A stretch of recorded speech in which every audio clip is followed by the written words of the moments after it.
So I went to rehearsal and couldn't play my instrument, and I broke down in the middle of rehearsal, which was really not a good thing. I don't like crying in front of people. I mean, who does, to be honest? But I broke down, and it was just like a like storm, like the floodgates were opened, and I just broke down. And I was so overwhelmed. And then at that moment, in front of all these people, I couldn't play my instrument, and it all just hit me like a big storm. Like, what is going on? Why don't my hands work? What is happening to me? I'm so physically active. I run miles and miles for fun. I climb all the time. I eat pesticide and hormone-free fruits and vegetables. I don't eat meat. I eat cleaner than most people I know. I eat cleaner than anyone I know. Not all the time. Sometimes I go to cookout with my friends, and then I feel really sick because I don't eat like that, so those kinds of foods make me sick. And so all those thoughts, and then there's something wrong with me for no reason. Like, what the heck? How's that okay? How's that fair? And all of that hit me at once, and I had a breakdown, and it was really embarrassing, and I just kind of hid my face in my stand and looked down and hoped that my hair would block my face. And my friend Bethany, again, she's like an angel. she was like, "Are you okay?" And I was like, "I can't play." And she was like, "Do you want to call my mom?" And I was like, "It's not gonna make a difference." And so I sat there and tried to make the best of it. And I talked to Dr. Kerr and told him what was happening. He's the professor of the Wind Symphony, the conductor.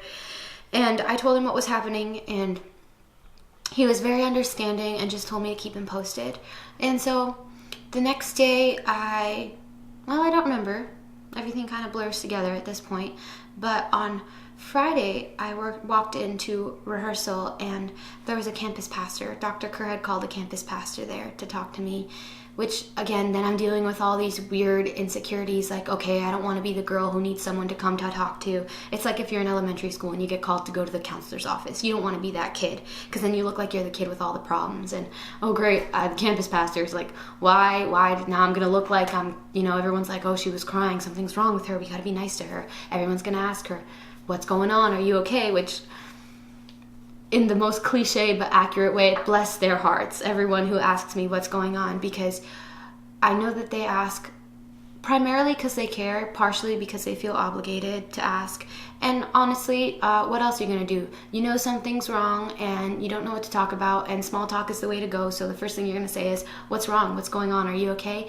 But then that puts me in the position to, despite knowing that it's kind of a social obligation, it's kind of a thing that you're supposed to do when you're aware that something's happening but you're not aware of what it is. I'm in a position where I feel obligated to explain what's happening, but know that that person probably doesn't know me very well, and it's not going to change their life. But now I have to go through the process of explaining everything, and have to go through all the overwhelming feelings all over again when I tell the story, every time. And so I talked to the campus pastor, and we talked for the entire rehearsal. And I know Dr. Kerr contacted this person because he wanted someone to talk to me and see what was going on, and he wanted to help me. And it was really sweet, even though I was really uncomfortable. And because I don't like feeling like a burden or feeling like I need anything, because I don't want to. I don't want to be that way. I want to help other people. I don't want them to need to help me. And so I told this lady, and I think the plan was for them to help me get prescriptions, my medication, but I wasn't at that point where I wanted to do that yet. And also, I didn't think the medication was going to help, which, spoiler alert, it didn't. But this campus pastor gave me some tips, some guidance, and one of the main things was that she wanted me to tell my church what was going on. And my roommate had also insisted that I tell my church. And so I determined that I would.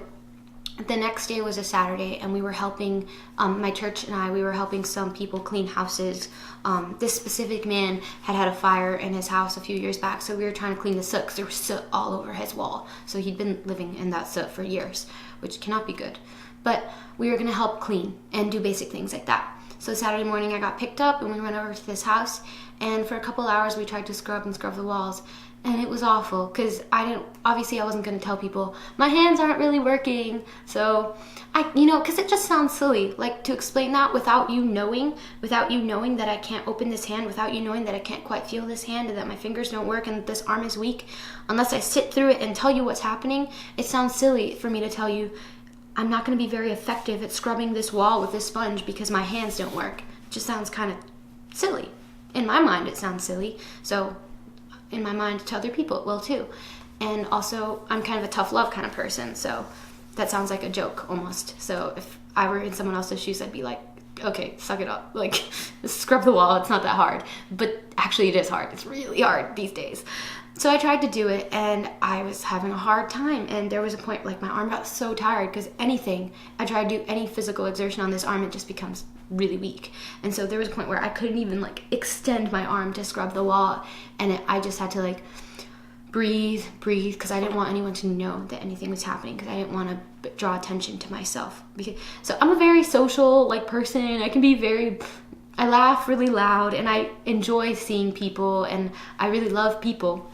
So it might seem like, to the outsider, I like being the center of attention, but actually the second I start thinking about that I'm maybe the center of attention, I get really uncomfortable. I don't know why, but I do. And I get nervous. But anyway, I was cleaning this house, and I had asked this man who said he was a Christian, and this is actually a cool part of this, because this was just less than a week after it had happened. I asked this man if he went to church, because he was talking about how he was a Christian. He was talking about how he knew Jerry Falwell and some other professor, renowned professor at Liberty, who was very influential. Asked him if he went to church, and he was like, it's really hard to get ready ever since I've had this stroke, and basically just made more excuses. And so I was like, this is really opportune. So I took off the gloves I was wearing, and I walked over to him, and I was like, look, man, I know what you mean, and I don't think I know I haven't had a stroke. At least I don't think I have. But I know that the day after this happened, it was next to impossible to lather my hair in the shower or to put on clothes. And it was like, I've never had a hard time putting on clothes, except for when I broke my arm in 3rd grade, but that was different. And so I could relate to this man in some degree. I could relate to him, and I was like, look, my hands doesn't work, but I'm here, and I'm going to go to church on Sunday. I'm going to gather with my church on Sunday, and I kind of understand to a degree that it's hard to do things, and I can get that because of your stroke, it's hard to get ready, but if you say that you're a Christian, you should really be a part of a church, and you should really be going to that church. And it was cool. It was cool because I had empathy in a way I've never had empathy before. I wouldn't have been able to understand.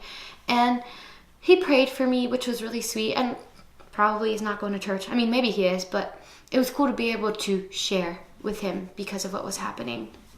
The rest of that day, I just hung out with some friends, people who had also been helping clean the house, and the next day I gathered with my church, and actually ran there because I guess with my dumb hands, not dumb hands, but with my weird hands, I was more inspired to go run. And so I decided to run to my church the next day, which was like 6 miles. And I did it. It was not very easy because these hills are killer in Lynchburg, but I did it. I ran to my church gathering, and I told them kind of what was happening. And they prayed for me, even though I was sweaty and it was really hot that morning. They all came around and prayed for me. And it was hard to tell them. And my church gathering, we're called Ecclesia. We meet at a house. They probably don't really believe it, but it is very hard for me to talk about things that are happening in my life because it's not my inclination to just share. It just isn't. And so when I do, it's always me going out of my comfort zone, but I do it because I think it honors God. So that was one of the reasons why I told them, because I think God wanted me to tell them, because we are the church, and we're supposed to encourage each other and pray for each other and love each other. And so if I didn't tell them, how could they encourage me? So I did tell them, and they did encourage me. I told them, this is why I'm doing this, because I could use some help. I need prayer. The Bible says that the prayer of a righteous man availeth much, so I could use a lot of prayer because I want this to go away. And I also needed a ride to the chiropractor on Tuesday. So I told them also about the prescriptions, but that I hadn't gotten them. And so they all prayed for me. And after we finished gathering, we eat breakfast together, pray, maybe sing songs, and then we'll read through a passage together and discuss it. And afterwards, a couple from my church, Laura and Scott Southard, came up to me. And I had noticed that some of the people in my church had called them aside, but I wasn't thinking anything about it because I was having an awesome conversation with my new friend Maria. who's engaged to James, and they're going to be getting married soon, which is awesome. And I was talking to her more than we ever had, so we were just getting to know each other better. And my friends Laura and Scott called me outside, and they said to me, listen, just so you know, we're going to buy your prescription. So whatever it is, just come with us and we're going to pay for it. And of course I had like a little mini breakdown again, because even though I hate crying, it seems like I do it all the time. And I was very touched and overwhelmed by the kindness and the love that they had shown me in that moment, that they were going to go take me to get that medicine. And so we went and we got it, and I think I hung out with them the rest of that evening too. I'm not sure. But anyway, Tuesday comes along and I'm scheduled for a chiropractor appointment. Who knows how I'm going to pay for that at this point, I was thinking, because I didn't know the first thing about insurance or about co-payments and all those things. And I can't tell you I still quite understand all of it. But I was scheduled for a chiropractor appointment with a guy named Dr. Palmer. And the reason that I know who he is because the previous Friday night, the week that this had all happened, so this is a Monday, the previous Friday, I was on the bus going home. And a girl named Alex Tillay, who worked at the Rock Wall, was there. And we were all just making small talk. My friend Amanda, who was in the Wind Symphony, was there. We were all talking about different things. And as we were about to get off the bus, I said to her, hey, do you know anything about climbing injuries? Because I had been getting into climbing recently, and I was getting a lot better at it. And she's like, no, why? And so I kind of gave her a brief synopsis of what was happening. And she was like, what? Really? Like, kind of like, I guess startled, or not startled, but she didn't know what to say, because you don't really realize what big a deal it is that you can't use your hands fully until you can't use your hands fully. And since she was into climbing, I guess she kind of understood more the severity of like that kind of debilitation would have on someone's like day-to-day life. And she told me she'd be praying for me, and I was like, okay, thank you. A couple hours later, I remember now. I fell asleep reading that evening. I finished reading a book called Wild, about a woman who hiked the Pacific Crest Trail, which was really cool. I would like to do that. But I got a message on Facebook, and I checked it, and it was from this girl, Alex. And I was like, how does she know who I am? How did she find me on Facebook? Like, she doesn't know me. I didn't even know she knew my last name. I still have no idea how she found me. But it was this long message, and she said to me, and mind you, I barely knew this girl. I just knew her from going to the Rock Wall, which I've met a lot of awesome people just from going to the Rock Wall. I was wondering why I started going to the Rock Wall, because some unfortunate things happened from that, but I think maybe it was just for me to meet some people who have been really incredible in my life, this Alex girl included. And she sent me a long message saying something along the lines of, hey, so after I got off the bus, I was really thinking and contemplating your situation, and I felt really bad because I would really be freaking out if I was in your situation, and you seem to be handling it really well. And she said, I called my mom, who's a who's a chiropractor, to tell her about what you were going through. And she said it also sounded very strange that you should go see a chiropractor. And even though my mom doesn't live here, fortunately I know a great chiropractor. His name is Dr. Palmer. And here's his number. Call him, and you should meet up with him if you can. And I have prayed for you, and God is going to take care of you, and you are a very sweet, special person. Something to those lines, something to the effect of those words, and a little GIF, whatever you call them. And I was like, what the heck? This girl is so nice. She barely knows me. Why did she send me this message? And it was really encouraging. And so I called the number, I left a voicemail, and I thought, God wanted me to meet this girl on the bus. God wanted me to go to the Rock Wall. And even though I met some people I probably shouldn't have met, I've met some people who are now affected my life in a way I would never have anticipated. And so I called Dr. Palmer. On Saturday morning, I got a call back, set the appointment for Tuesday, not knowing how I was going to pay for it and what was going to happen. So when I told my church on Sunday, my friends Zach and Rebecca told me they could drive me to the chiropractor. So on Tuesday, Rebecca picked me up and drove me to the chiropractor, and I went to the office on Tuesday, and I was very overwhelmed, because just being in a doctor's office, especially when you're not used to it, is it's just a constant reminder, something's wrong with me, which is how being in rehearsal felt also. I'm constantly aware that something's wrong with me, because I'm constantly aware of everything that I can't do.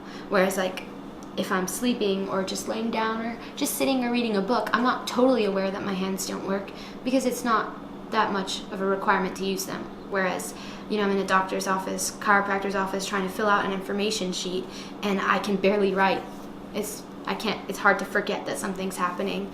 And the lady was kind of, I don't want to say rude, because if she sees this, I don't want to hurt her feelings, but she seemed like probably thought that I was being impatient because I had an appointment set for a certain time and I was waiting for over half an hour. So I was like, is my appointment not for this time? Long story short, she probably thought I was impatient, and I was actually just really overwhelmed and scared. And so finally I filled out the sheet and I got to see the chiropractor, and we had our evaluation, and he didn't know what was wrong with me, and he knew that money was an issue. So he said, what I recommend for you is the most cost-effective thing to do and efficient thing to do for you would be to get blood work done, and hopefully this is just a deficiency, and if not, you're going to need to see a neurologist.